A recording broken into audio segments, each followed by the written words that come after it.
You're listening to Building the Broncos with Nick Kendell and Carl Dumler, Broncos country's leading draft and scouting analysts.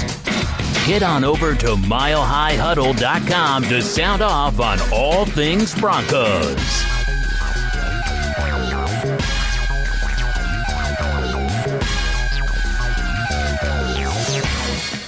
Hello there, Broncos country, and it is once again time for another episode of Building the Broncos. I'm your host, Carl Dumler, and with me, as always, I have my co-host and good friend, Mr. Nick Kendell. Nick, we are T-minus, hopefully, weather permitting, like 3 days away from actually seeing each other face-to-face for the first time. Yeah, that will be crazy. We actually do all these podcasts with the video feed cut off because it makes the broadband better. Yeah, I guess it pulls less broadband, so we will see each other face-to-face for probably one of the first times ever, not even virtually. So that'll be interesting. Hopefully you have that beard that I've seen on Facebook. If not, I'm going to be disappointed. I'm sorry. Yeah, it's gone. Man, you're going to need it for how cold it's going to be. I know, it's true. I'm really regretting this decision to shave. Yeah, it's supposed to be a high of 30, and then it's looked like a low of almost single digits that Saturday night. So bring your winter clothes if it does end up happening. But it'll be fun to watch the Iowa Hawkeyes play the Northwestern Wildcats, who look like they're going to be the team that wins the Big Ten West this year, just because the way the schedule worked out, and the Hawkeyes have kind of choked when they could have stepped up to it. And Iowa's actually a 10-point favorite in that game, believe it or not. Kinnick, though, is a hard place to win, so that's probably a big reason why, but it'll be fun. And if it does happen, we'll probably be doing a live Twitter feed as well. All right. Well, I'm excited about it, but I also want to let us know for today that Building the Broncos podcast is focused on all things pertain to your Denver Broncos as relates to the NFL draft. And of course, a lot of team building. With Nick and myself being armchair GMs, we'll be bringing you fresh insight and analysis each and every week in every single episode. From scouting the enemy, player value, scheme and personnel fits, and of course a little general football-related banter. You can follow myself on Twitter at Carl Dumler MHH, as well as follow Nick at Nick Kendell MHH. Be sure to tweet us any questions or opinions you have because we live for talking Bronco football. You can also follow the podcast Twitter account at HuddleUpPod. Make sure you check out ours and our co-writers' written content at milehighhuddle.com, a part of 24/7 Sports and an affiliate of the CBS Sports Digital Network.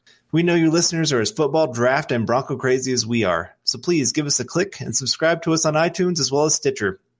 And don't forget to share us on Facebook and Twitter. We wouldn't be here today without your listeners, so as a call to action, please take the time and go to iTunes or Spreaker to rate and subscribe to let your voices be heard on how you enjoy our show. Now, before we get going, we first want to say thank you to our great sponsor, Audible. Get a free audiobook download and 30-day free trial at www.audibletrial.com/huddleup. They have over 180,000 titles to choose from for your iPhone, Android, Kindle, or MP3 player. Again, that's www.audibletrial.com/huddleup. Now, Nick, I know we are on the bye week, which is always kind of take a quick breath before things pick up again. But, of course, we need to take a second and just look back at this last game. Heartbreaking loss, last second. A lot of things that just didn't seem to go the Broncos' way. And just a lot of, unfortunately, kind of a letdown going into the bye week. But that doesn't mean everything was terrible. So are there some players that you would say we're doing our stock report right now? What are some players that you thought had a stock up kind of game? Well, we recorded our interview with Brandon Thorn, who's going to be coming up. We're going to insert that a little bit later. So my stock up will go against, not specifically in the game he's talking about, but go against what he talked about in this player. But I'm going to go with stock up for one player is Garrett Bulls. He went up against Jadeveon Clowney, who is arguably a top 10 defensive lineman, edge rusher in football right now. And he's, we saw him go up against Max Garcia and absolutely just obliterate him anytime he did that. But I thought Garrett Bulls held up pretty well against Jadeveon Clowney this week. And he did have that false start penalty, which was really unfortunate. And, Garrett Bulls penalty per game. That's the trend, unfortunately. But he didn't have a hold, and he was doing well in the run game, pass game. So the bar is pretty low. But I'm going to have Garrett Bulls as a stock up on this one. Another player stock up since Carl worked on the outline for this week. You got to take a couple of my guys. That's okay. But Derek Wolfe, I thought had a good game as well. Again, in the run game, dominating very well. And I think Derek Wolfe's having a season that, honestly, he's being underrated right now. I think he's probably the Broncos' best interior defensive lineman. Adam Gotsis is flashing as well, but Wolfe looks as healthy as he has in a long time, and I'm excited about that.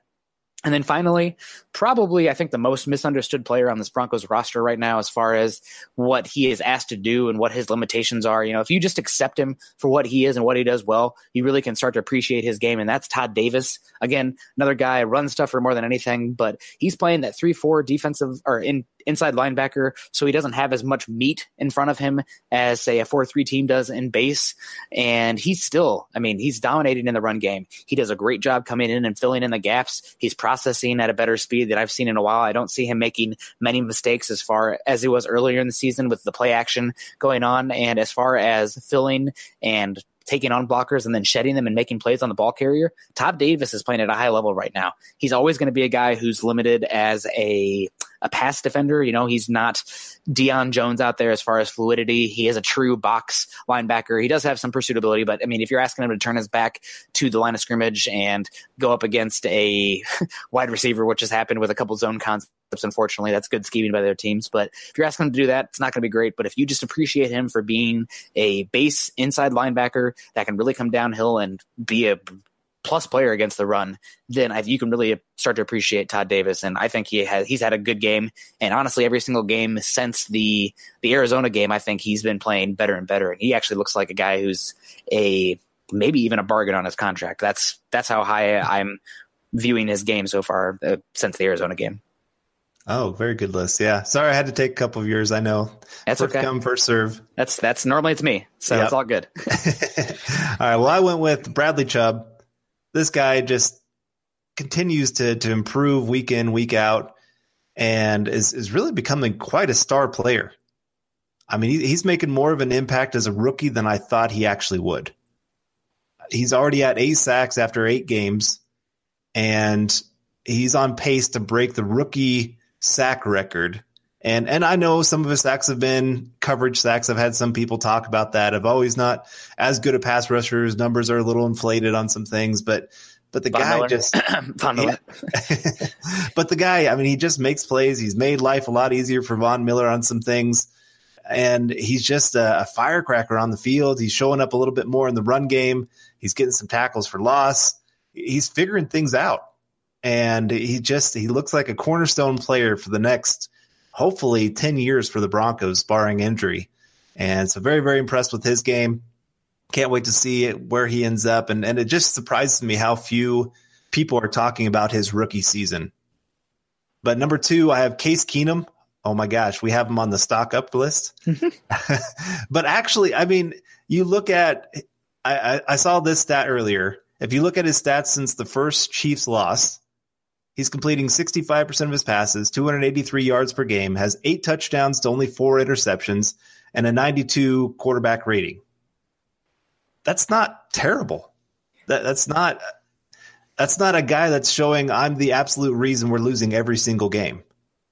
I'm not saying that he's going out there and winning every game for us, because obviously we're not winning games, but I also don't think he's the biggest problem that the team has right now. I do want to interject here real quick. Let me pull it up just to make sure I am 100% correct. But Case Keenum, quarterback play across the league is up right now. I think that's a lot to do with the rules. Just in general, the passing game is about as good as it has been in a long time. But this season, there are only 2 quarterbacks through every single game that have not finished with a quarterback rating above 100. So every single other starting quarterback in the NFL has had a passer rating of above 100. And those 2 quarterbacks are Case Keenum and Josh Rosen. So he did have a better game. I'm with you in that regard. But at the same time, I think the bar needs to be compared against his other starting peers. Which I understand. But it's like I said, it's one of those compared to the entire game. I kept messaging with people and I'd say, well, can't wait for Case Keenum's ill-advised interception. And he never did it. Yeah. And this is the Case Keenum I was kind of thinking that the Broncos would be getting, that kind of control the game, but not be the elite athlete, not be the guy that can fit passes to the tight windows. I think you made a comment about there's one pass. Was it Tim Patrick? Was maybe the receiver going down the sideline, and he was between the corner and the safety, and Keenum was late on the throw, and then he just didn't have the arm to get it there in time. And it should have been a huge completion, and it wasn't there. because he couldn't get the ball in time. And that's just part of his game. I mean, that's the limitations that you have with having a Keenum on your team. But again, like I said, he had a better game. So I want to give him credit for where credit's due. And he actually made a red zone touchdown where he really squeezed one in. I still don't know how he got that into Hireman, which is my third guy on my list. And even though Hireman had that big third down drop, beyond that, this man was he was a man among boys on the field. I mean, he was making people miss. He was throwing people to the side. This is everything you would hope that you'd be getting from your tight end week in, week out.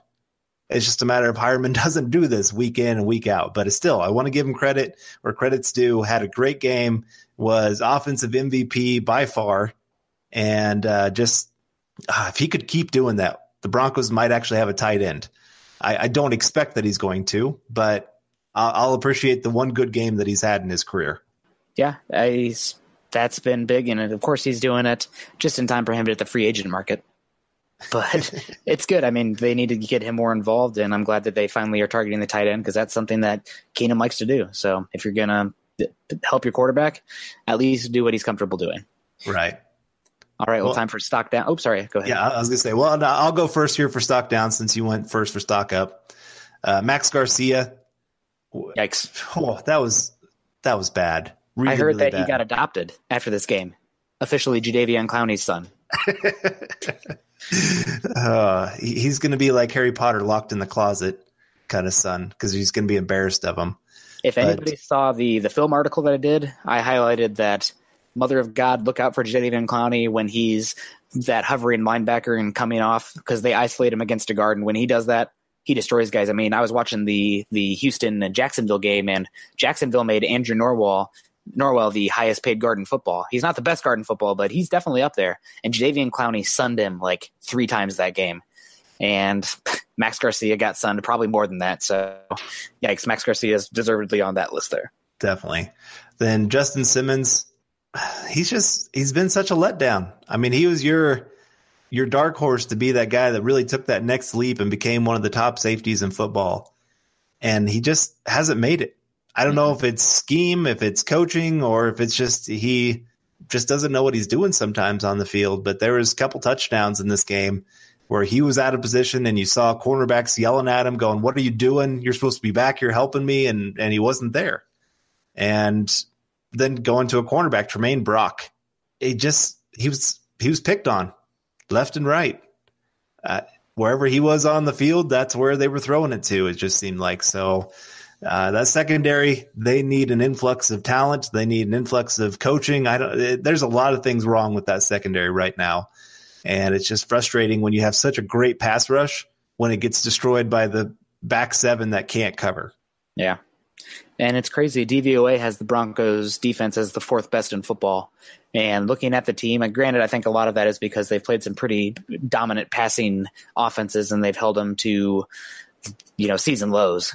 But looking at the roster, I mean, look outside of Chris Harris Jr., who in that secondary is played up to what you'd hope? Nobody. Nope. Nobody. So not great. I have cornerbacks not named Chris Harris Jr. as my stock down.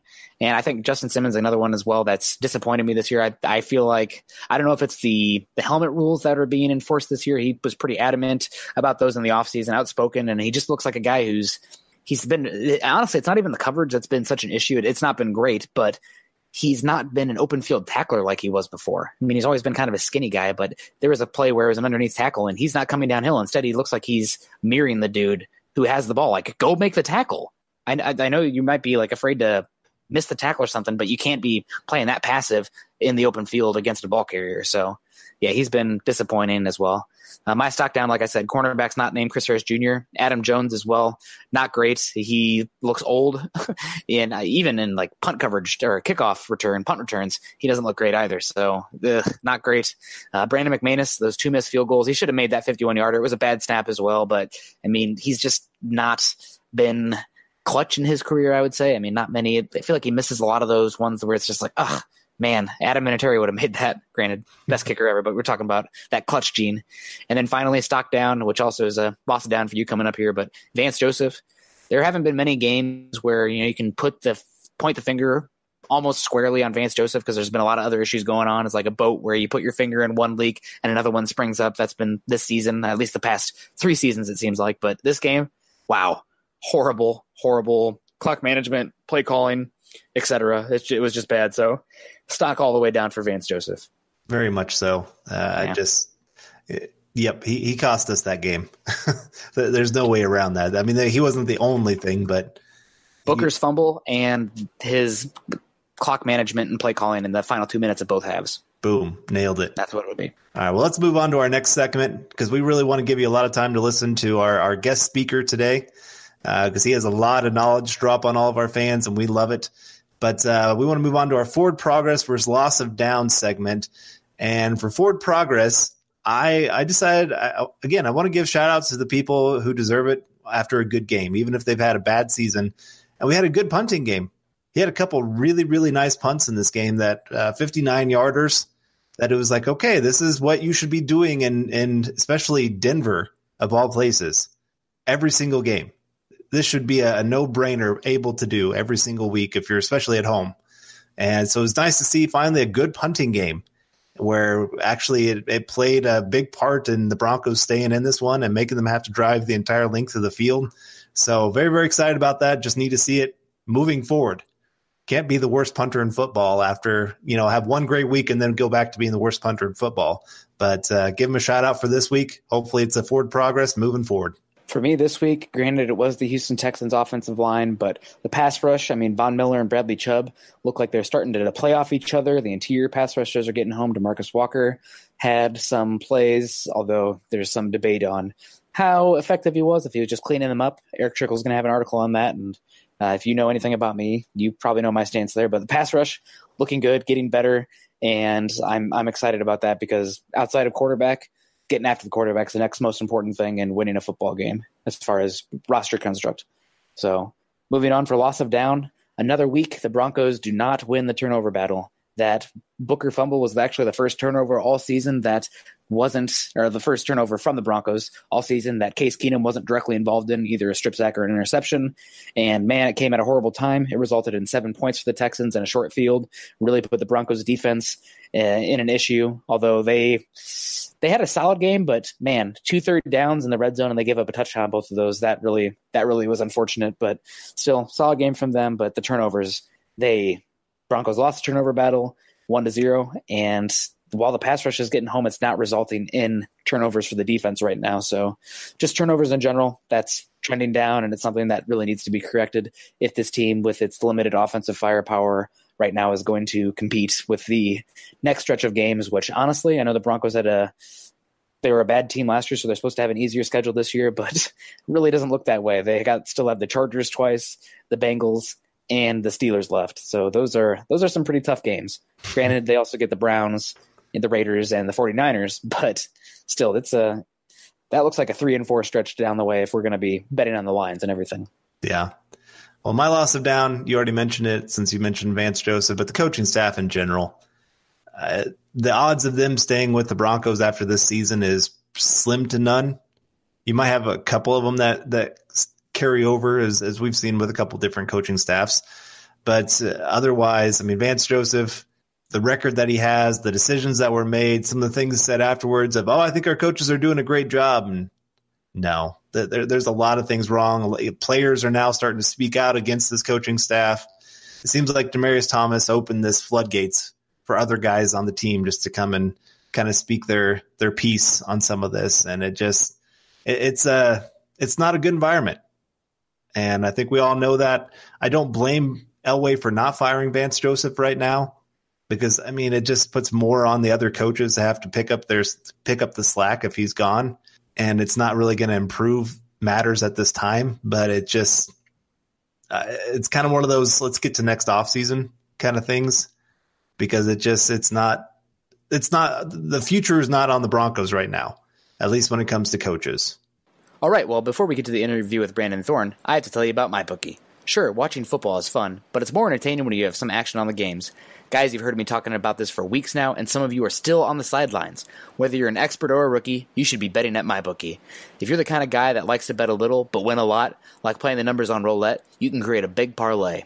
Pick 3 teams to win, and if you hit all 3, you could turn $100 into $600 cash. There's so much to bet on at MyBookie. College basketball and football, NBA, NHL custom props, even esports, you name it.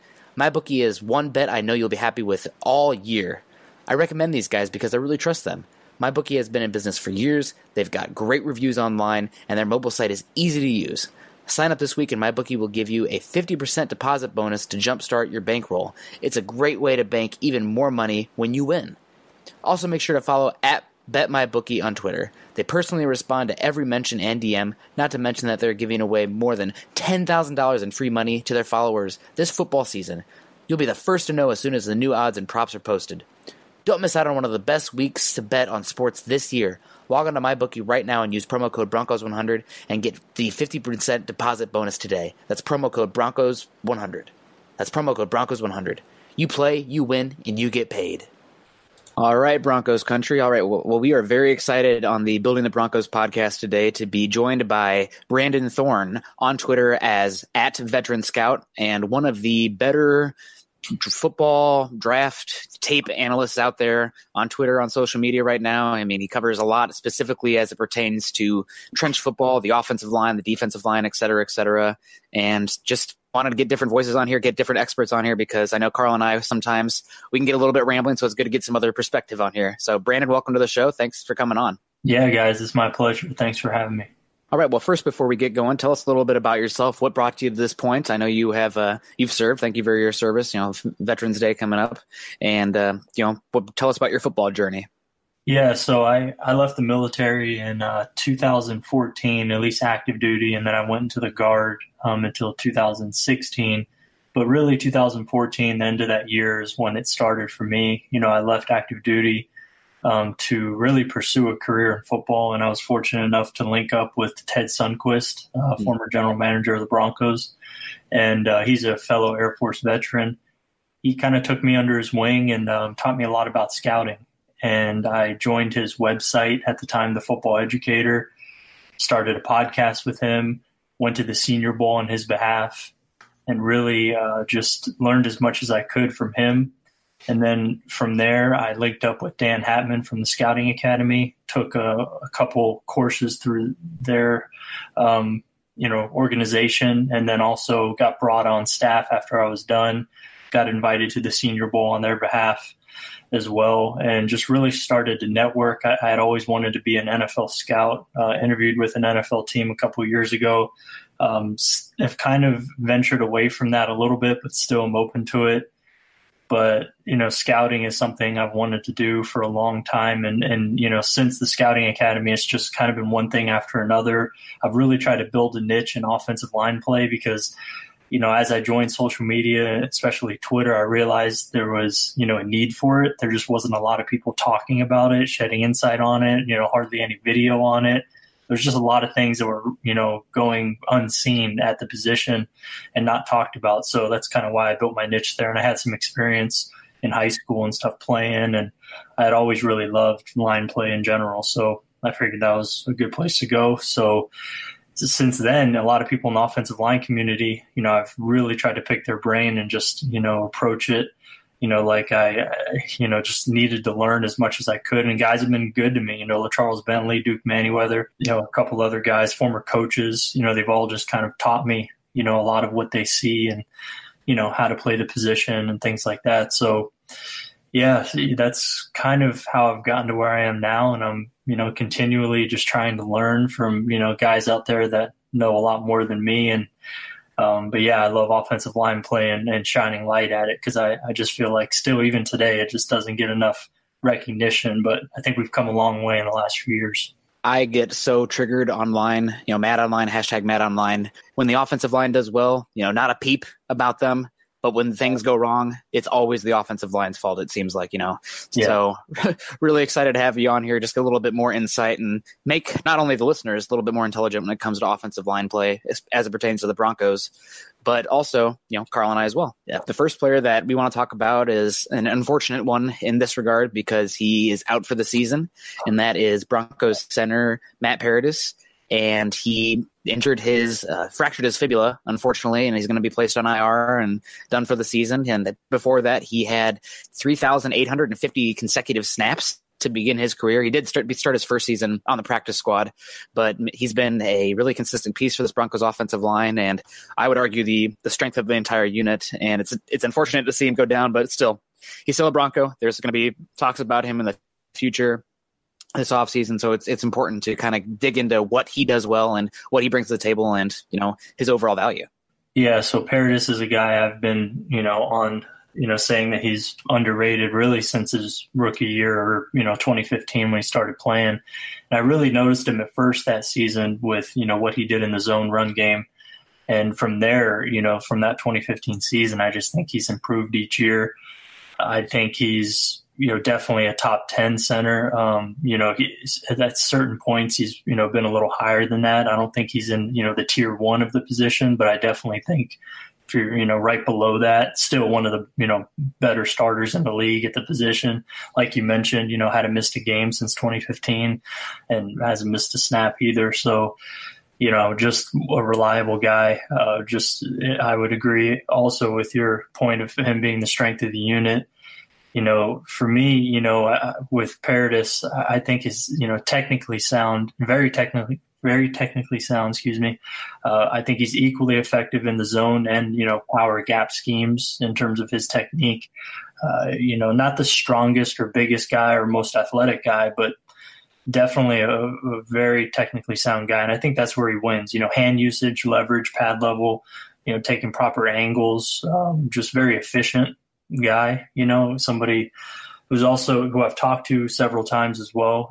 Just a guy who really loves to work, loves, the grind of the position. And I think you can kind of see that in the way he plays the game, but also, just how durable and consistent he's been. So, it sucks that he, got hurt and he's out for the year. The fact that he's an upcoming free agent as well makes it a little bit more interesting, but I think he's somebody you definitely have to bring back. He's the best player on the line, easily the best addition that, made to the offensive line since he was, drafted, I believe in the 6th round. But yeah, I mean, since he came on board, I think he's definitely been the best guy. So, and then I think he's going to be 29 years old, week 1 of next season, if I'm not, wrong on that one. So, still plenty of time, to contribute to the offense, 4, 5, 6, quality years, hopefully in him. And yeah, to me, he's a no-brainer. I'm bringing back. What kind of, so you mentioned he wasn't a tier 1 center. What centers would you have above him? Because Pro Football Focus, I know there's some debate on their grades, subjective, not always the same people grading everybody, but he's always, I feel like if he's not the number 1 rated center in Pro Football Focus, he's 2 or 3. And that seems like that's been the case for the past, 3 seasons. So what guys would you have ranked above him? That was the exact question that I was about ready to ask too. Yeah, I'm not I don't really pay attention to their rankings, so I can't speak to that. But as far as, when I look at the traits, I would put easily Travis Frederick is the best center in the league, in my opinion. Just does it all. Elite play strength, elite competitive toughness. He's not an elite athlete necessarily, but he definitely plays with, very good play speed. I think he's the least athletic center, at least, when he played last year and the last couple of years. I believe he was the least athletic center by the combine standards in the NFL, but he was one of the best second-level pulling offensive linemen in the game. Just so he's a very, very smart player. Just no weaknesses in his game whatsoever. So I think for sure, without question, he's tier 1. I would put Jason Kelce in that list, in terms of being an elite guy in the run game in space. He does things that, just are really special. When I look at Paradis, I don't see anything that he does really special in terms of traits, but he does a lot of things really well. So guys like that just aren't, tier 1 in my mind. But another guy I would put in there is Rodney Hudson. That guy's been outstanding the last 3 or 4 years of his career, does everything, very well. But I also think mental processing with that guy, he rarely ever makes a mistake. He's also very good in space. Just can add a lot to your offense, in my opinion. So those 3 guys, off the top of my head for sure. And, tier one, when you're talking about elite guys with, several elite traits, especially, critical factors, there's 5 critical factors that I look at for all positions. But with offensive line, it's competitive toughness, play strength, play speed, athletic ability, and mental processing. And if you are, very good or elite in more than one of those things, generally, I think, you're at the top of your position. And, so with that kind of in mind, I think those 3 guys have really been the elite guys the last few years. I'm trying to think of some other guys. I think that'd probably be tier 1. And then after that, I think you could start talking about Paradis and with, the Pounceys. Brandon Linder, maybe? Maybe, yeah. He's definitely good. I haven't, I'm certain, and the thing is, with my exposure, obviously I don't watch every snap of every guy, but there's certain guys that I do watch every snap of. Travis Frederick, I haven't missed a snap in probably 3 years. Jason Kelsey, I haven't really missed a snap. This year I've missed actually week 6, on pretty much week 6 across the league. I haven't watched, but for the most part, I've seen every snap of Kelsey the last few years, Hudson the last few years. Linder, I haven't seen like every snap of him, by any means. I've seen probably 6, 7, 8 games or something like that. So I can still, talk about him and stuff, but I never saw anything that would, signal to me that he's probably close. I know he's an ascending guy. So, we could maybe be talking about him a little bit more this year. I would need to look at the teams. Honestly, I can, just to come off the top of my head on some guys. The top paid guys right now in the league, as far as average per year, are obviously guys who were recently paid, but Ryan Jensen from the Buccaneers, Brian Linder is number 2, Weston Richburg with the 49ers, Jason Britt, and then Alex Mack.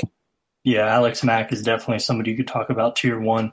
This year, when I've watched him, I think he's had some problems with his anchor this year, at least early on he did, which is uncharacteristic of him. But in general, I think Mack is definitely a tier 1 guy over the last 2 seasons, maybe 2-3 seasons. This year, I'm not, totally sure on him, but Mack is definitely somebody I'd probably put right after Hudson. And then, a lot of these other guys. I think Elfline is definitely, one of those guys you have to talk about. Max Unger has been good for a long time, even though he's older now and, doesn't really have the movement, ability that I think he's had in the past. But Unger's a very technically sound guy. I think, the highest paid guys, I like the guys that we've talked about so far more than, Jensen and, Linder. More than even Linder. But I think, Linder's an ascending guy that I like. It's just, to tier every guy right now, I'd have to, probably take a little bit more time to do it. But we'll get you back in the off season once you get all those grades in. Yeah, I would love to do that, but I just don't have that available off the top of my head, unfortunately.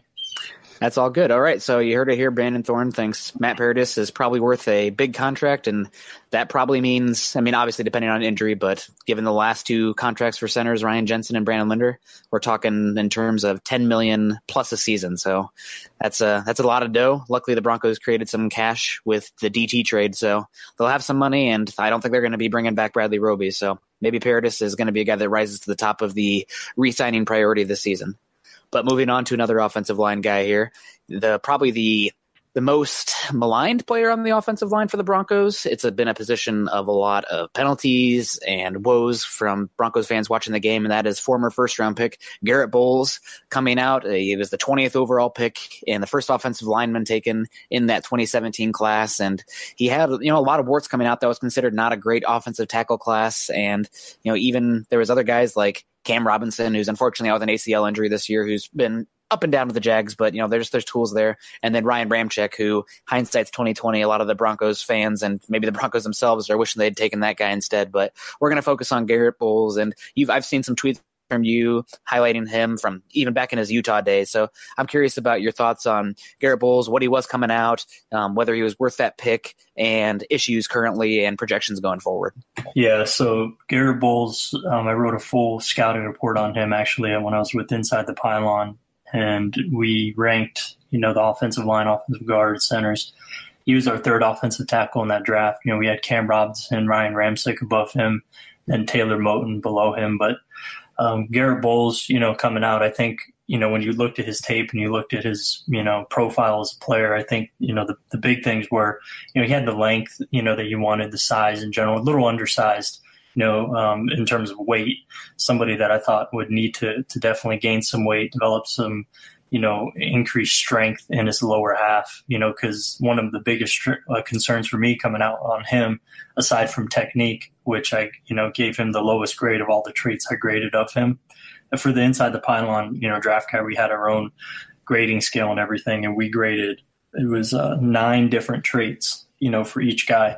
So the lowest graded trait for him was form and technique, and I gave him, the lowest grade on that. And I think, we've kind of seen that play out. And, one thing, well, let me just finish on some of the positives. I think the arm length, he had 34-inch arms. He was very athletic.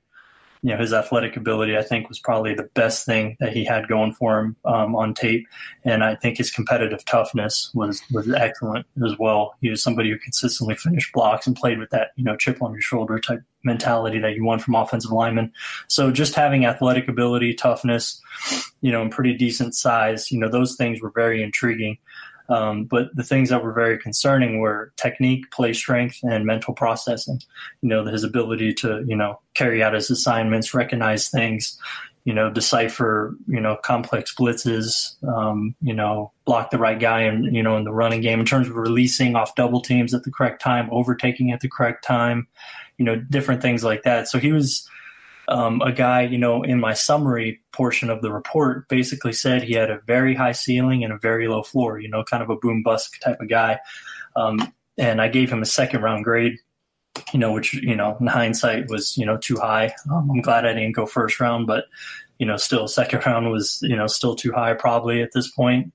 But he's kind of a complicated case right now, when you're looking at him as a player, because the things that I've heard, in terms of, willingness to adapt his technique and, some work ethic things, I've heard serious concerns about.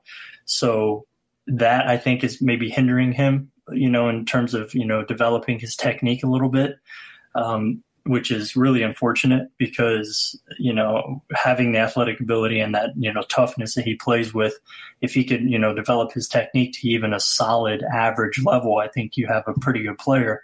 But it's just, if anything, has regressed. It just, his ability to get to his spot in pass protection is not good. He's consistently undersetting, oversetting guys, and that's causing him to lunge and grab, and it's just not good.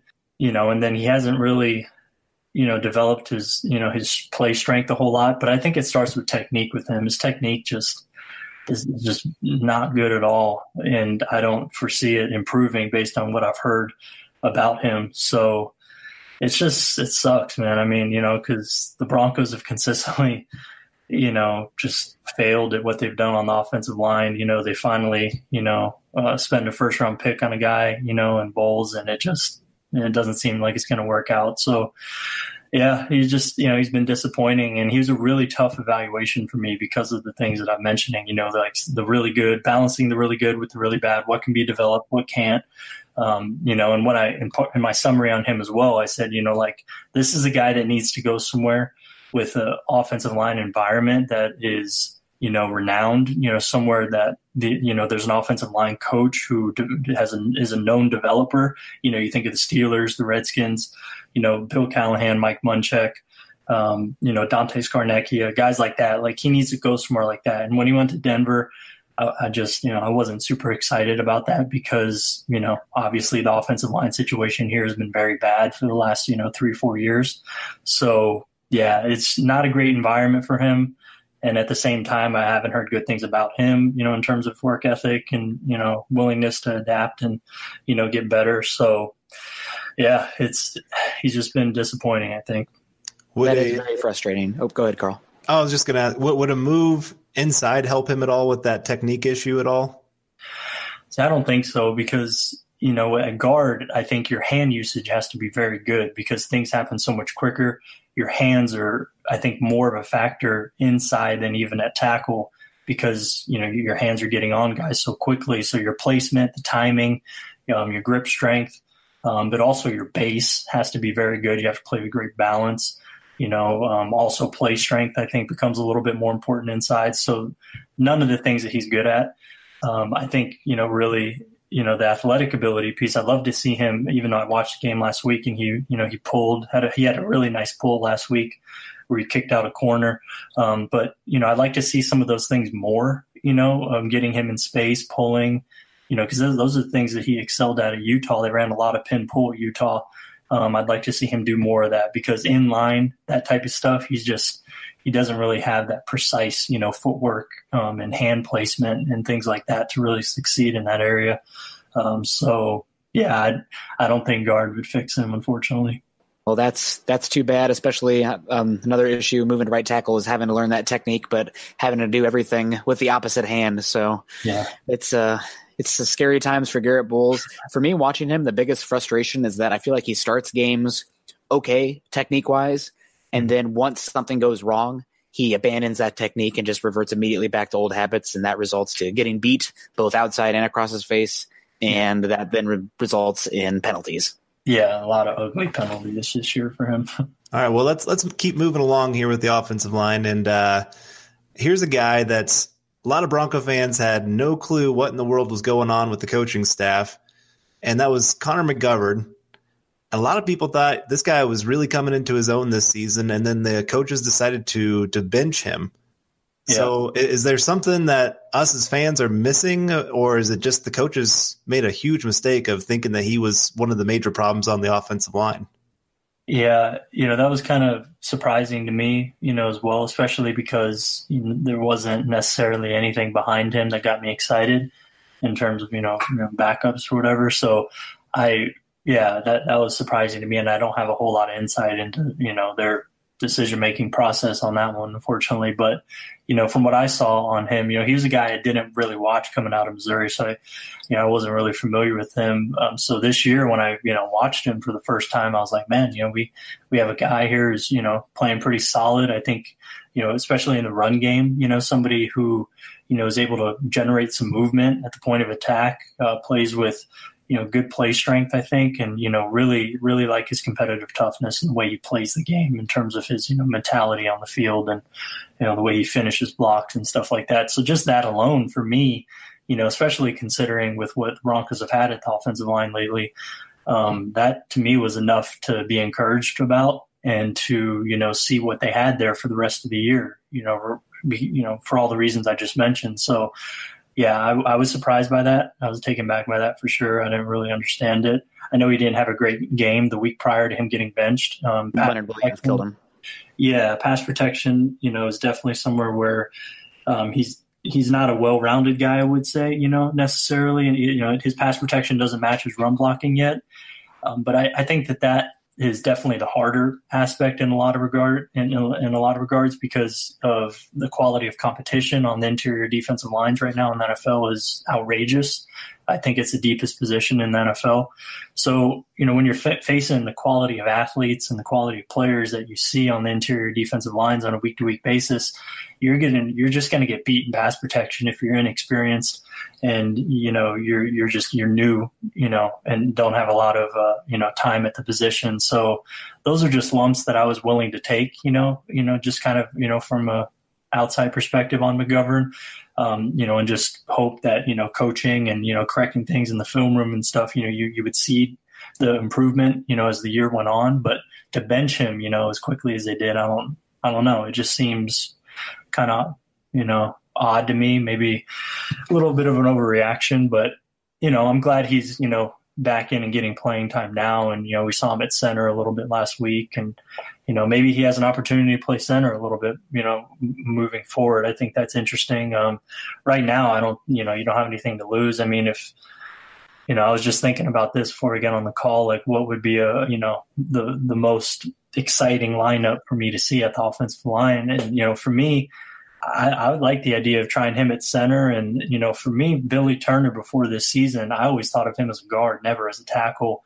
I know he has played okay at times at tackle, but I'd like to see him, at right guard and just Valdir at right tackle and just see kind of what you have there for a little while. But we'll see. I mean, I don't know what they're going to do, but that seems to me like it could be, intriguing, at least.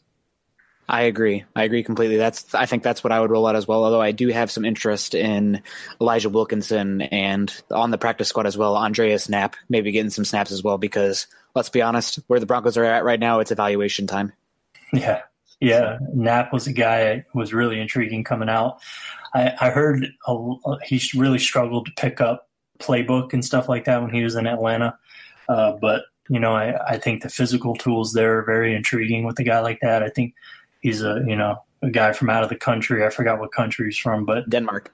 Yeah, so not a whole lot of experience playing football. So maybe, over time he can pick up things a little quicker. So intriguing. And I actually like Nico Fala from USC. He's a project guy, definitely like priority free agent, 7th round pick type of guy that I like, though, coming out of USC. I evaluated him, when he was at USC a little bit, and just a very athletic guy, but his frame was really impressive. I thought he could add some weight, just definitely the frame and athletic ability and what he could do in the zone run game, I thought were intriguing aspects of his game, but pretty far away in a lot of other regards. Like, play strength was, nowhere near where it needed to be. So I don't know if he can get to an adequate level with that. But yeah, so there's some intriguing guys. I mean, at this point, you might as well try some of these guys out, So I agree with that. You don't got anything to lose but more games, and that just raises you up the draft board. So we'll see about that. And the final guy specifically on the Broncos that I want to talk about is Ronald Leary.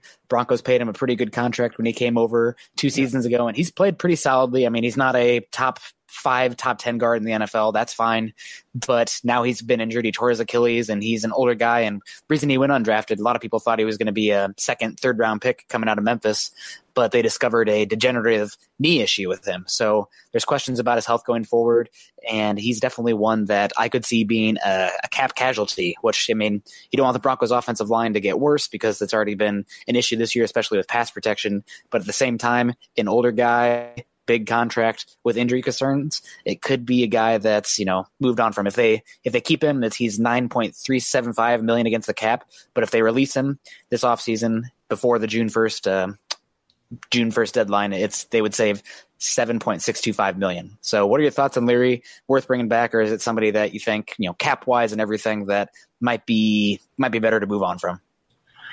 I would love to see him brought back, maybe if he could, if he's willing to, maybe restructure his deal or something like that. I know that cap hit, is a little high for somebody with his injuries and his age, but I've been a bigger Leary fan than most, since his 2016 season in Dallas, and even 2015, is when I noticed him initially, but I watched him more 2016, 2017, and this year.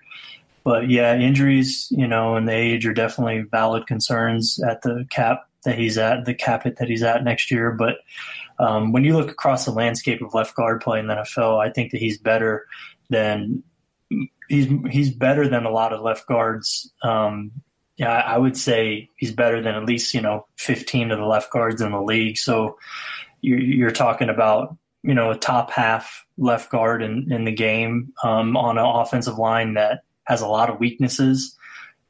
If you bring back Paradis, I would really hope that Leary's there as well, because then you don't have to replace 4 positions.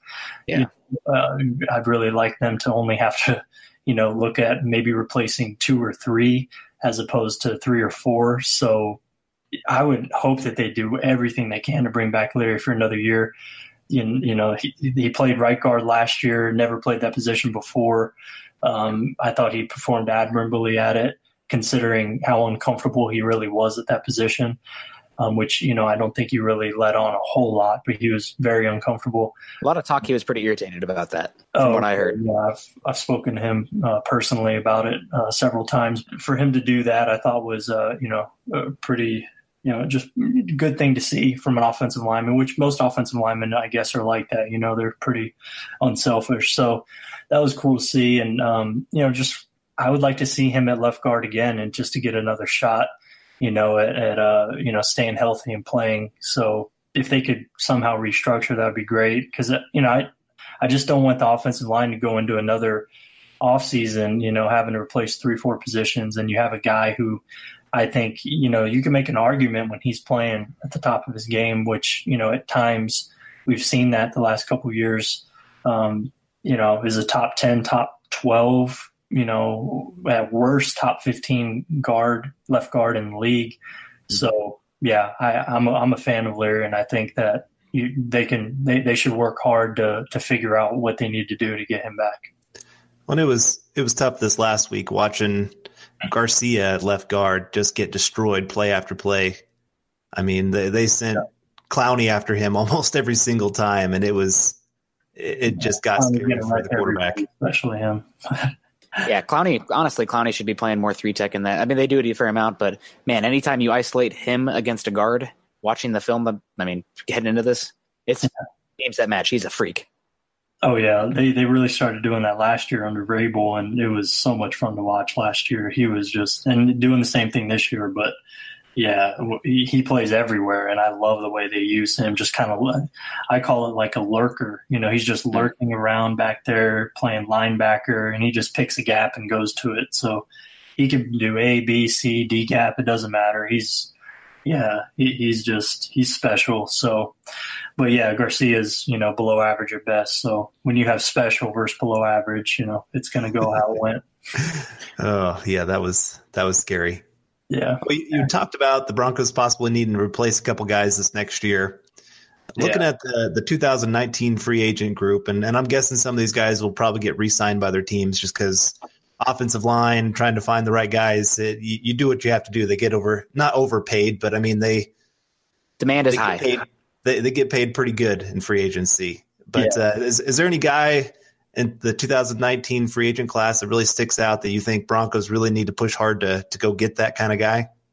I guess we can start with tackle. And for me, the best tackle in the free agent class is Juwan James, somebody who I've seen some people on Twitter talk about him like he's not good, which I don't understand that at all. I think he's a good starting right tackle in the league. Somebody who I would love to see in Denver. Just to have a good starter at right tackle would be, that would be incredible for Broncos fans. I think we haven't had a good starter at right tackle in, I don't know, in 2014, maybe even before that. I don't know. So Ryan Harris, when he was opposite Ryan Clady. Yeah, before Ryan Harris was really bad. Yeah. I know the Broncos really like him. They tried to trade for him, and I remember really close to getting something done. So maybe, I wasn't even thinking about that too. So, prior interest. So maybe, Juwan James can come over. That would be excellent. But yeah, so, in the tackle class, that guy for me stands out more than anybody else. I'm not really interested in anybody else except I would definitely mention Ty, and this might be wrong, Neshke from the Redskins. Somebody who I've been kind of pounding the table for to be a starter for the last 2 years, since I watched him in 2016 against the Packers play for Trent Williams. I mean, ever since then, and every time he's come in, last week I posted a video on him. I mean, I was, studying him last week at left tackle. He played left tackle the first 2.5 quarters, played left guard the rest of the game, and he was excellent at both. Having somebody like that, even though he's 33, he doesn't have a lot of wear and tear on his body. He's played he's played in, I think, 2 or 3 different football leagues. He's never really been that full-time starter. Definitely kind of a stopgap kind of guy. He signed for 2-3 years or whatever, but you could put him at left tackle. He's better than Bulls, and maybe try Bulls at right tackle before you get rid of him, or just sign him, as utility offensive lineman, or sign him and play him at right tackle. That doesn't matter to me. So I think Juwan James and Neshke to me are the most appealing guys at tackle, and at guard. Most of these guards are left guards, that are free agents, but so that depends. If they don't keep Leary, I don't really think any of these guys will be upgrades over Leary. I mean, maybe Saffold, but he has an extensive injury history as well. Even though he's playing really well this year, he's a guy I've been a big fan of, though. So I mean, you look at Saffold, Ramon Foster, Quentin Spain. Those are probably my top 3 guys, that I like in that free agent class. DJ Fluker, you can mention him as well. So there's some guards, out there, and with, from what I've heard, from the people that I really, trust in the draft side of things, that this is a very weak interior offensive line class. So the guard class, to have, in my mind, there's, 4 or 5 guys here that could start, who I'm intrigued with. So, yeah, I mean, maybe the Broncos can draft a tackle and sign a guard, because Valdir, Garcia, Paradis are all free agents. I say you just let go of 2 of those 3 and just keep, Paradis around and just, I guess, another year trying to reshape the offensive line. I think that's probably what you should try and do. That's rough because it looks like Oakland's going to be getting Nick Bosa, Joey Bosa, and Melvin Ingram. Luckily, the Chiefs don't have a dominant edge rusher. Like, D Ford's solid, and Houston's been on the downward trend. But, man, that's a rough division to not be good at tackle. Yeah, I mean, the defensive line it's going to get better every year, and the offensive line is just not keeping up. I mean, there's already such a huge disparity between the two, and I think it's just extending and getting bigger as each year goes by. So this draft class is going to make it happen even more. Yeah, I think so. Yeah. I do have a quick question about just you had mentioned Bulls going to the right kind of coaching staff. What do you think of the Broncos' new coaching staff with having 2 offensive line coaches, 1 for interior, 1 for the tackles? What do you think of them and their pairing and what they're doing? Yeah, I mean, I think pretty decent, I guess. I mean, I like what I've seen with McGovern. That's one guy that I've seen where, you saw, but even though they benched him, everything is kind of weird. But in terms of seeing a guy develop, and get better, I thought McGovern was somebody you can qualify, in that category. But aside from that, it's hard to really say in year one. You need 4, 5, 6, 7, 8 years before you really start judging these guys. I mean, and I'm not really familiar with the staff before they got here, to look at their history of development. Sean Kugler is a guy that, he developed, Will Hernandez, at UTEP, I believe. So Kugler was a guy that I was really intrigued with because of what he did with Hernandez, which was really, really impressive. And, I thought the interior this year before the injuries and, the changes they made was the strength of the unit, especially in run blocking. So I think Kugler's a guy who's intriguing to me as one of those coaches who has a lot of value to the unit, but I can't really speak to the tackles coach because I'm not familiar and because the tackles haven't played that well. So maybe not so great there. The idea of 2 offensive line coaches, I think, in theory is a good idea because, of course, there's not a lot of time in the off season to, work on the technical side of the game, the nuances. So to have 2 guys, maximize the little time that you do and have it more specialized, I think that makes sense. So it's an intriguing setup what they've done, and I'd like to see it, stay intact for a couple of years, but who knows? Because, this coaching staff may or may not be here. So it's hard with that turnover. That's why guys like Callahan, Munchak, Scarnecchia, Cromer, I mean, these guys have, track records that you can look at of guys, getting better or playing their best under their tutelage. So, we just don't really have that yet with these guys, I don't think. All right, and before we get out of here, since we're running a little long, I know you said you haven't done too much work on the 2019 draft as far as offensive line goes, but if you have done anything, I know you said Jonah Williams, if there's anybody else that you'd like to give a little spiel on your early thoughts.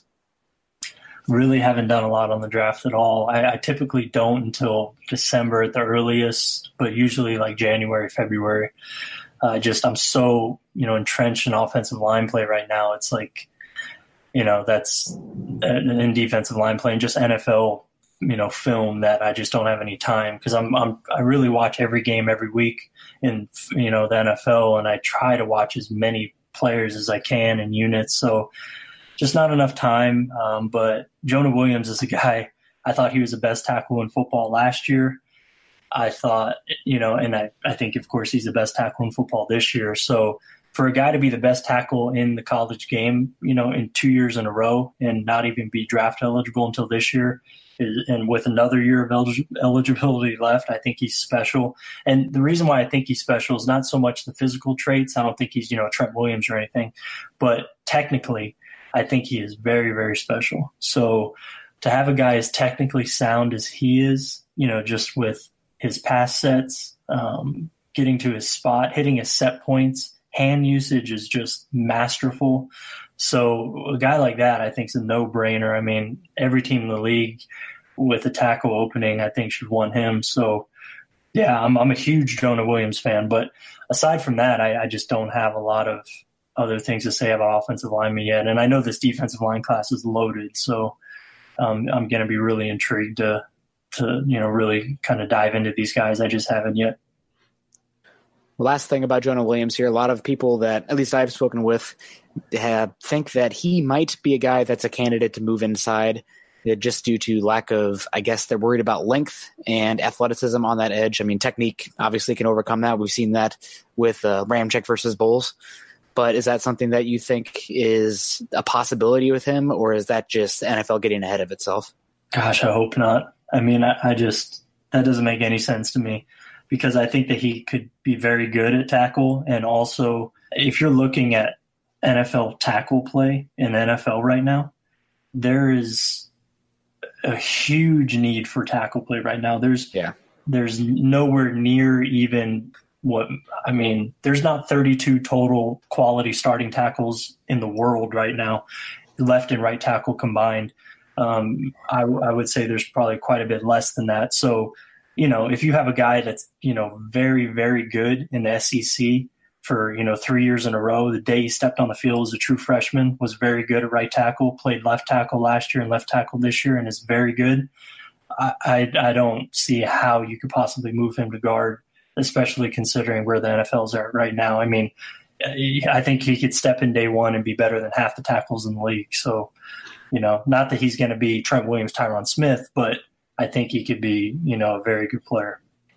All right, everyone. Well, that's Brandon Thorn. Make sure you follow him on Twitter at Veteran Scout. So you're a busy guy. You got more football to watch. So glad we could get you on here, and hopefully this won't be the last time.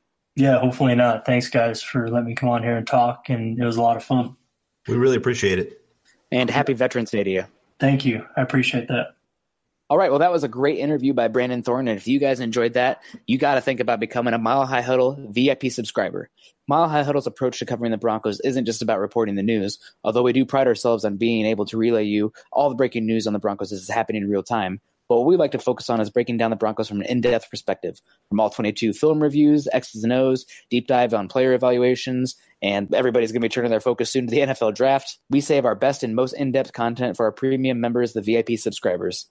To become a Mile High Huddle VIP and get access to 100% of our written analysis and VIP insider forums, just click on the green banner on the top of the website.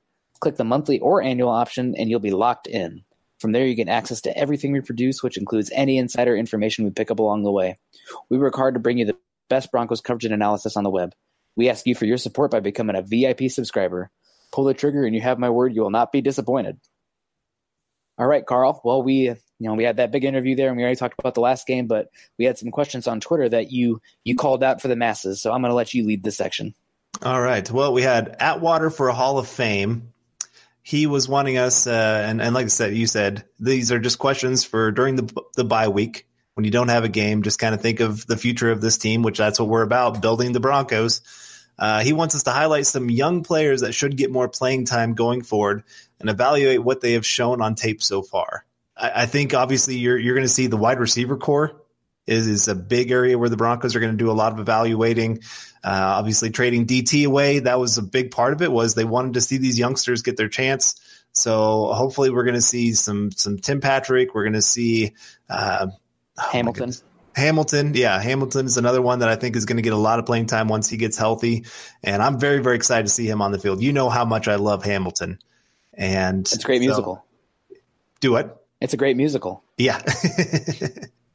But so that would be one place. I think you're going to see your Iowa boy get a lot more time at the linebacker spot as well. And I would say Yiadom at the cornerback spot should probably get some more playing time. He needs time on the field. He's got to work on his ability to turn around, see where the ball's coming, but he's going to get picked on.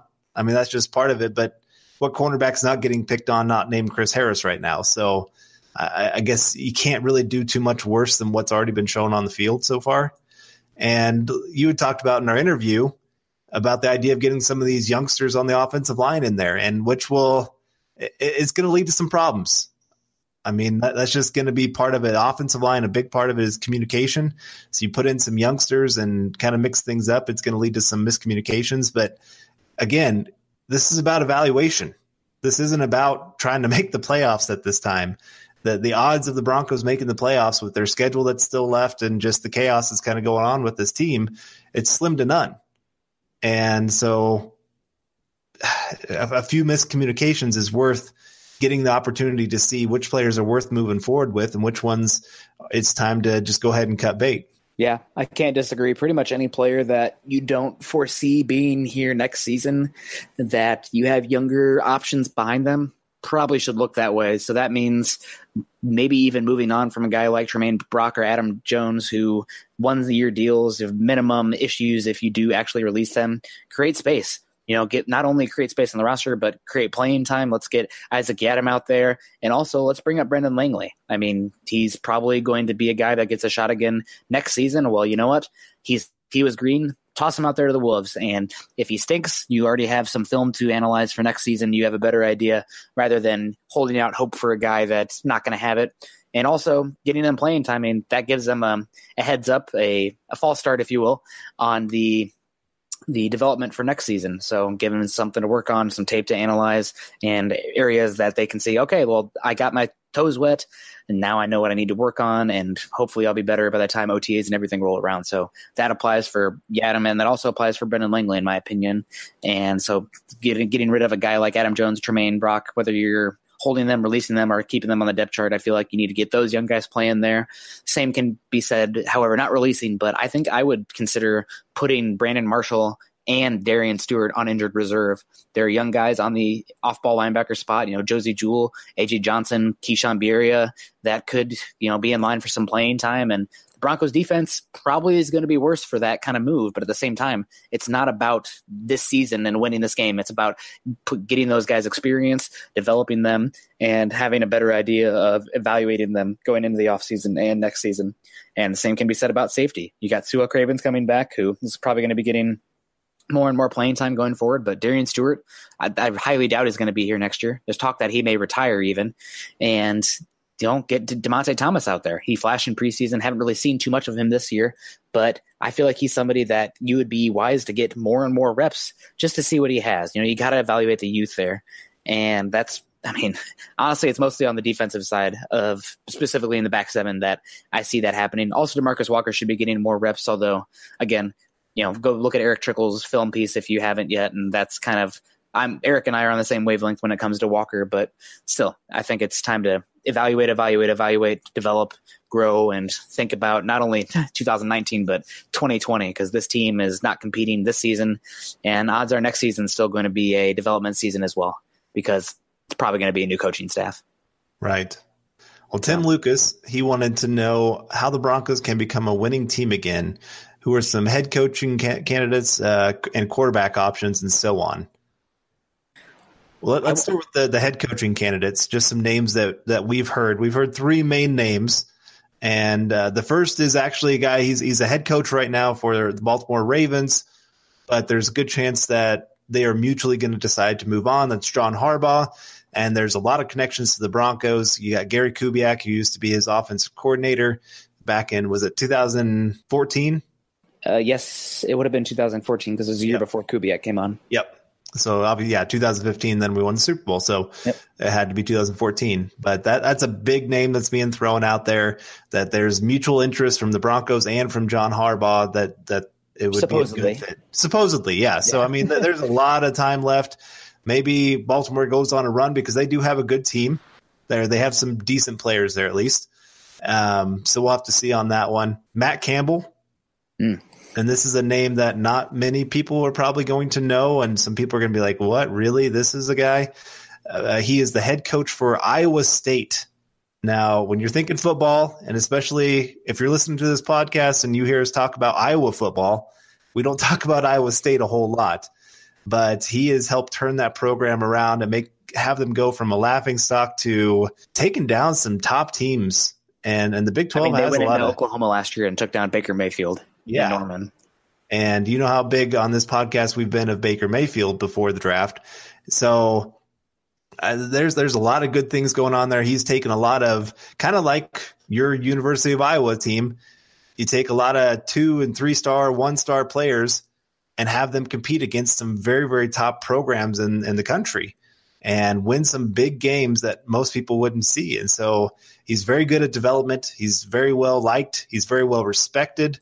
And there's just, if you're looking at the college ranks, I'm guessing that would be on the Broncos short list of guys that the Broncos would really want to talk to.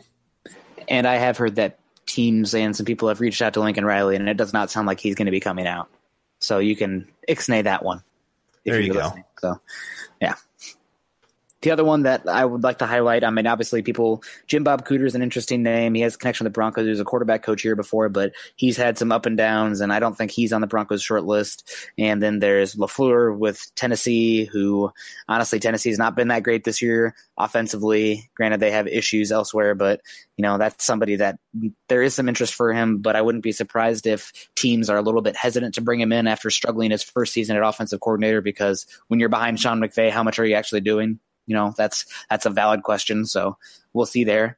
And then another one that's John DeFilippo with the Vikings right now. And he's somebody that actually sounds like Baltimore is very interested in bringing in. So I'm not sure how much interest would be mutually there. I think the Broncos would make a call and maybe bring him in if they can, but I'm not sure if he's the guy. The other name that has been linked with the Broncos, and probably the one that's the least flashy, got Harbaugh, who's a Super Bowl winning coach, Campbell, who's an up and coming young guy who's built programs. I mean, he was a great coach at Mount Union. He won some MAC championships with Kareem Hunt, actually, at Toledo, and he's turned around Iowa State. Man, that's one of the worst programs to have to coach in the league as far as recruiting and bringing in talent.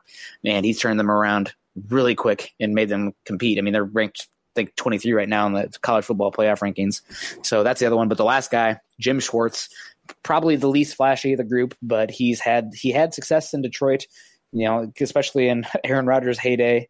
And the Vikings weren't bad there either. So he's one of the very few who's actually succeeded in Detroit. He had a lot of years of, above 500 ball, and they had plenty of issues on defense, but he's been successful as a defensive coordinator now. And one thing I love about him, not only is that he's got experience already, but he's a guy who believes in pass rush and getting after the quarterback. We've seen that with him wherever he's been, but especially with Philadelphia since he's been there. So he's one of the better renowned defensive coordinators in football right now. So I'm definitely open to it, but out of all these guys, I'm banking on Harbaugh. I know that some people are kind of underwhelmed by Harbaugh in regards to his success, but I think he's been a guy who's been hamstrung by Joe Flacco and what's been some really underwhelming draft classes by Ozzie Newsome over the last 3-ish seasons. And also when you're in a division that has a consistently solid team with a good defense in the Bengals, and a team that has a Hall of Fame quarterback and Hall of Fame weapons around him as well, in the Steelers, he's done pretty well for himself. So I think that would be a good get for the Broncos, especially when you're moving on from a guy that didn't turn out to be the leader of men that he was made up to be in Vance Joseph. Well, there's no question that John Harbaugh is a leader of men. Right. I think just you were talking about Jim Schwartz. I think one of my biggest issues with hiring him is one of the bigger issues the Broncos have had this year is being undisciplined. And when he was with Detroit, that was one of the things that they were really known for, was lots of penalties, lots of kind of what's dirty. the word? Dirty. Yeah, there you go. Dirty things that they do. Well, yeah, that doesn't help when you have him on your team. But it just there is some concern there of, is that going to make that all the much worse? Where Harbaugh, I feel like if he comes in, he's going to clean up a lot of those kind of things. He's always had very smart teams, very prepared teams that seem to be in about every single game. And I don't know. He's definitely top of my choice. I don't think he's going to be this, like, all of a sudden take the Broncos to – he's not going to be Bill Belichick, obviously, because there's only one Bill Belichick. But I think he's going to definitely bring a lot of consistency to the Broncos and have them competitive year in, year out. Yep, I'm with you. And then as far as quarterbacks, we'll probably save that a little bit more, but we'll touch on it quick here. Free agent possibilities, Joe Flacco, which, I mean, again, underwhelming, but better than Case Keenum.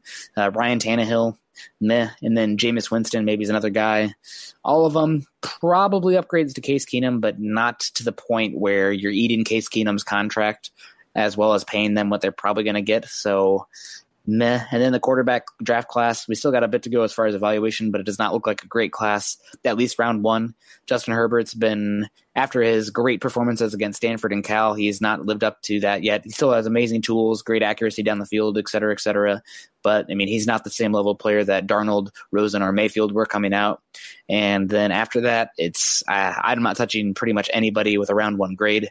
I could see somebody trading up to the back end of the first round to get a guy just because you can get that 5th-year option then.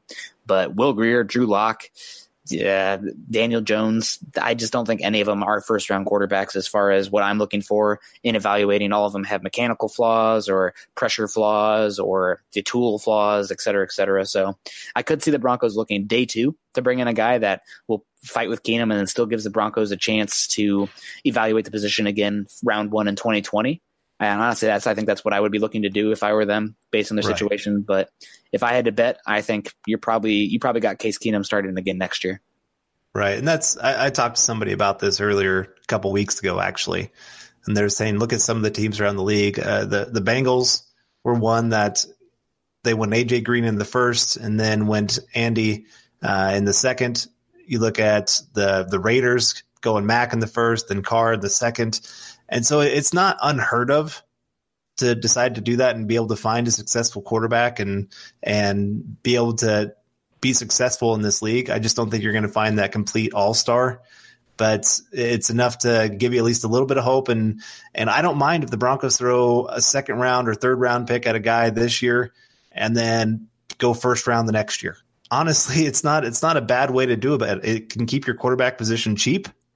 Mm-hmm. And allows you to really build around those kind of players. It gives you guys that can compete against each other. It gives you trade pieces. Look at the Patriots and what they've been able to do with their quarterbacks and finding some trade pieces. And you look at I think the 49ers did that too with Alex Smith and then having obviously Kaepernick and moving on from Alex Smith. And so there's ways to go about this. And to me, you can never throw enough pieces at the quarterback position. You go until you find your guy. Yeah. It's too important to ignore. And like you keep harping on, if you could find your quarterback on a rookie deal, the sky is the limit of what you can do with your team. I agree. But at the same time, I hate to be the counterpoint in this because that was quarterback at pick 5 was my – gosh, I went to bed saying that every night, I think. But it's equally important to not take the wrong quarterback and to look no farther than what the Broncos did with Paxton Lynch. That was an issue that set the franchise back. But yeah, the example that I really like to point out is the 2011 draft, which had the likes of Von Miller, Marcel Darius, Cam Newton, Patrick Peterson, J.J. Watt, Ryan Kerrigan. I mean, just so much talent in that 2011 class. And then you have the teams that took quarterbacks after Cam Newton in the Vikings, the Jags, and the Titans, who took Christian Ponder, Blaine Gabbert, and Jake Locker. So while it is important, you got to take that shot at the quarterback, and until you got him, you go after him. But it's just as important to make sure that you are not taking the quarterback just to take quarterback. It has to be somebody that you believe in. So right, and that's where, like I said, for me, pairing up a little bit. Say you go just incredible type talent and Quinnen Williams in the first, just because, I mean, we're going to harp on this guy. And I think you and I are both going to try to wish that into existence. Already there. And then you take a guy like Daniel Jones in the second, maybe. Yeah. You're not making that huge of a commitment and it being a 2nd or 3rd round pick. And you look at some of the 2nd and 3rd round picks the Broncos have made and you're like, it's worth it anyway, just to take a chance that maybe this guy can turn into something, because he is a smart kid. He's been raised in a very pro-ready system, all those kind of things. But then you get that just incredible talent in Quinnen Williams there in the first, that there is very, very good chance this guy's going to turn into a star. Pass rush synergy. Right, exactly. And then you got Von Miller and Bradley Chubb on the outside. I'm sorry, I'm drooling as I'm talking. I'm going to short out my microphone here pretty soon. But it's just, yeah. That's kind of more the way, because then that next quarterback draft class definitely looks a lot better than the one that's coming up, unless you find your guy. I mean, if Herbert's there and the Broncos feel like they have the coaches that can really build him into something, because he has a high ceiling. He has a good arm. He's a smart guy from what I understand. He can make all the throws. He has moments of looking brilliant, fitting throws into windows that you don't see a lot of other quarterbacks trying in the college game. So there's a lot of promise there. And again, if you have the right coach, that's where everything boils down to. You look at Jared Goff. Where do you think he would be if he still had 7-9? What was his name? Mr. 8-8. Yeah, as his coach. Jeff Fisher. Yeah, Jeff Fisher. There you go. If he was still the head coach there, do you think Jared Goff is a MVP kind of caliber quarterback like he is right now? No, sir. No. So coaching matters more so in football than probably any other of the major sports. Yeah, do you think the Warriors even need Kerr? Like, he's fun and he gives good quotes and everything, but like, I feel like that team could probably run itself. Yeah, they could. Yeah. So, all right. Well, probably last question here. Kevin Crumley, who's a great follower and always, responds to us and tweets with us. He's asked us to interpret Elway's actions, whether he will rebuild, as many believe he should, versus continue to retool. I think that this team is probably just, especially because of this rookie class that they just had and stinking again, it's probably a team that's going to think competing 2020, 2021. They'll try to turn it around next year, maybe, get 500, but this team is definitely trending down right now. Again, it looks like they're going to lose their back-to-back non-losing season streak, which is the best in American professional sports, unfortunately. So I'm thinking that this is probably going to be a rebuild, but maybe that's just my own thoughts leaking into what I think they should do is what they will do. But I don't really think there's a quick fix here. I mean, they already paid Case Keenum decent money. He'd be hard to get rid of next season.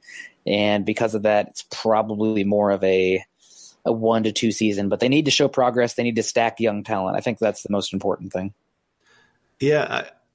I would say by Elway's actions, I mean, getting rid of the longest tenured player in DT mid-season to give younger players their opportunity. I'd say he's realizing this is more of a rebuild.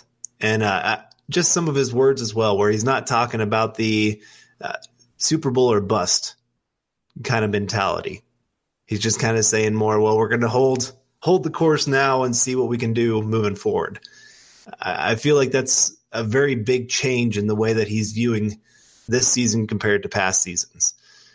And so there's no longer just that, let's stick a Band-Aid on it and see what happens. It's, hey, we're going to evaluate everybody on this team, coaches, people in the manager positions, all those kind of things, and players, and go from there. I do think he'll be aggressive if he likes a quarterback in this upcoming draft.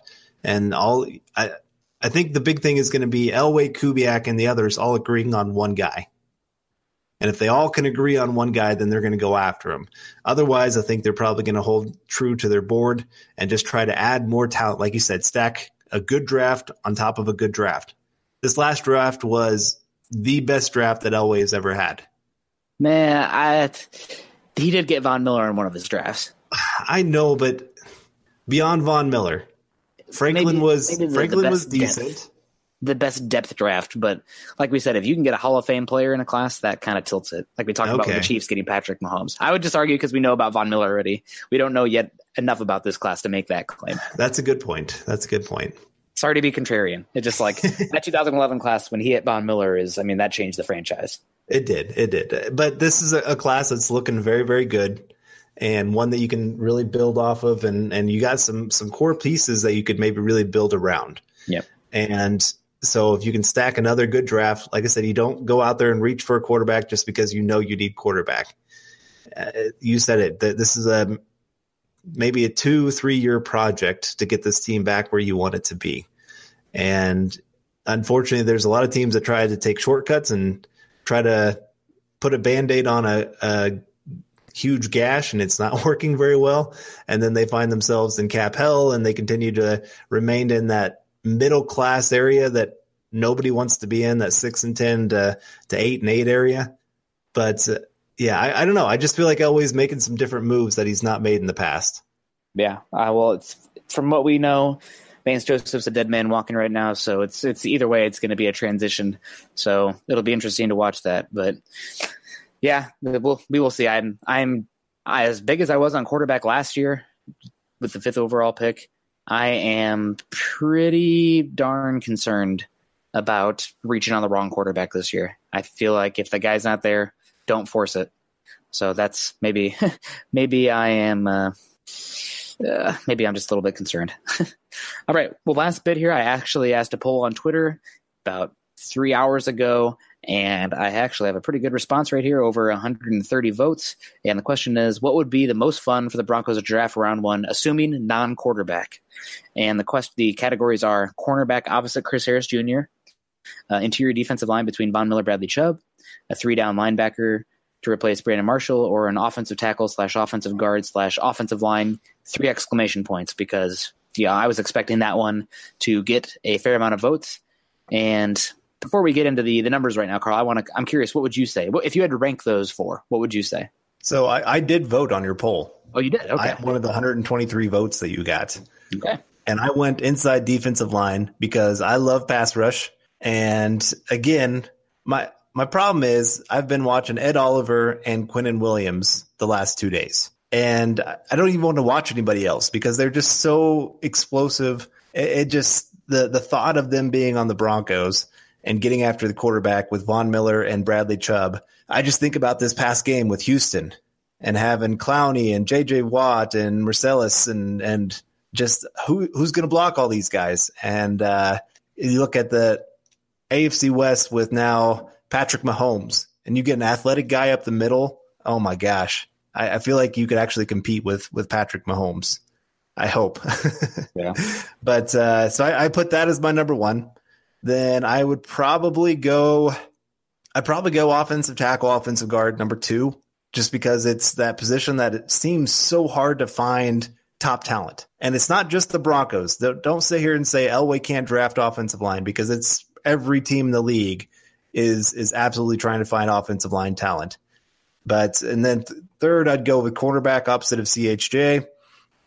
And finally, 3-down linebacker to replace Brandon Marshall. I feel like all these are options. Obviously, depends on the type of player, where the Broncos pick, etc.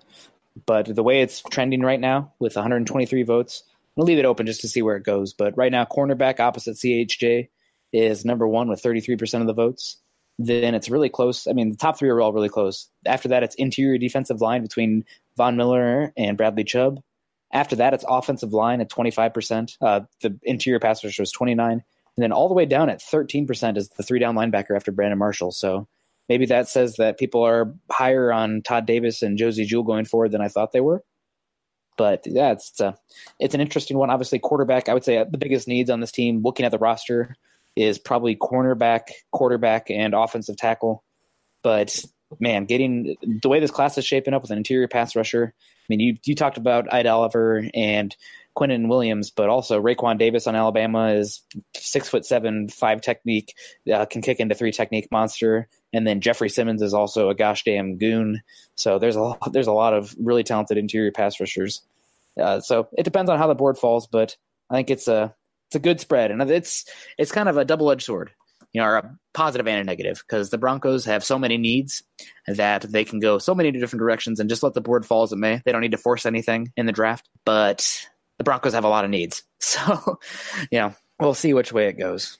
But you have anything else draft-wise before we get out of here, or building the team-wise? No, I think that was a good show. I really loved having Brandon Thorn on here and getting to talk a little offensive line, defensive line, all that kind of fun stuff. And I'm a little sad that it's bye week, so we don't get to see any Broncos this week, but hopefully they get healthy and we get to see some of these young, talented players get their chance on the field and see what the Broncos have for the future. All right, well, that's going to wrap up this longer episode with thanks to the Brandon Thorn interview, which we wouldn't have it any other way. It's the bye week. Hopefully this can get you guys through a Bronco-less football week. Maybe some of you need a Bronco-less football week after the way they've been playing this year. But that's going to wrap up this week's episode of Building the Broncos. You can find Carl on Twitter at Carl Dumler MHH and myself at Nick Kendell MHH. Also, make sure you head over to Mile High Huddle, a new affiliate of 24/7 Sports and CBS Sports Digital, to find ours on our co-writers' articles and all things that pertain to your Denver Broncos. Head on over to iTunes and leave us a 5-star rating and comment. Your support can help us continue to bring you our Denver Bronco deep dives each and every week. We aren't just here to bring you the news, but an in-depth analysis from game planning, team building, the draft, free agency, and 365 days of covering the Denver Broncos.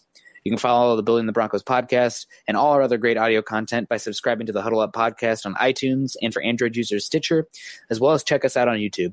You can follow us on Twitter at Mile Huddle and at BTB Football Pod. Again, please be sure to subscribe and rate us and reach out to us, as we love interacting with you fellow Bronco fans. For Carl Dumler and Brandon Thorn, I'm Nick Kendell, wrapping up another episode of Building the Broncos. We hope you enjoyed it, and we will see you next week. Go Broncos. You've been listening to Building the Broncos. Join Broncos Country's deep divers at milehighhuddle.com to keep the conversation going.